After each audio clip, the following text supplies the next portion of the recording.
আর আমি বারবার একটা কথা বলি যে এই দুনিয়াতে আল্লাহ ছাড়া আমাদের আপন বলে কেউ নাই। আপনি যাকে আপন মনে করেন না কেন, আমাদের সম্পর্ক আছে বাবার সাথে, মায়ের সাথে, স্ত্রী সন্তানদের সবার সাথে, আমাদের হক আছে, অধিকার আছে, সব ঠিক আছে। বিশ্বাস করেন আল্লাহ ছাড়া আপন বলে আপনার কেউ নাই। এই যে গার্লফ্রেন্ডকে আপন মনে হয়, এরা আপন না। স্ত্রী সন্তানদেরকে খুব আপন মনে হয়, আপনার মৃত্যুর পর 40 দিন সময় লাগবে না সব ভুলে যেতে। পিতা মাতা ভাই বোন সবাইকে আপন মনে হচ্ছে। পিতা মাতার স্থান বাবা মার পরে, আল্লাহ রসুলের পরে, সেটা ঠিক আছে। আপন আল্লাহ ছাড়া তারা নন।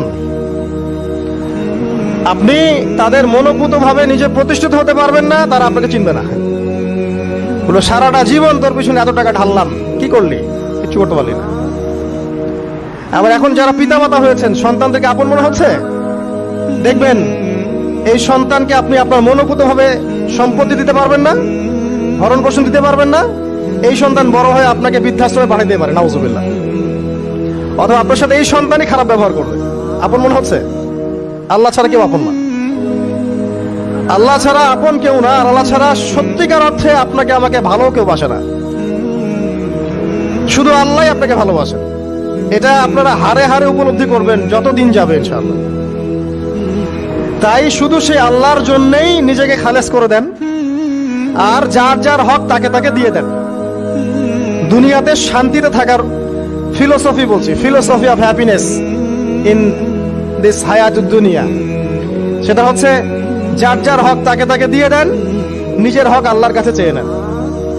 আর দুনিয়াকে আপন মনে করবেন না, আল্লাহ ছাড়া কাউকে আপন মনে করবেন না। আপনি সুখে থাকবেন ইনশাআল্লাহ।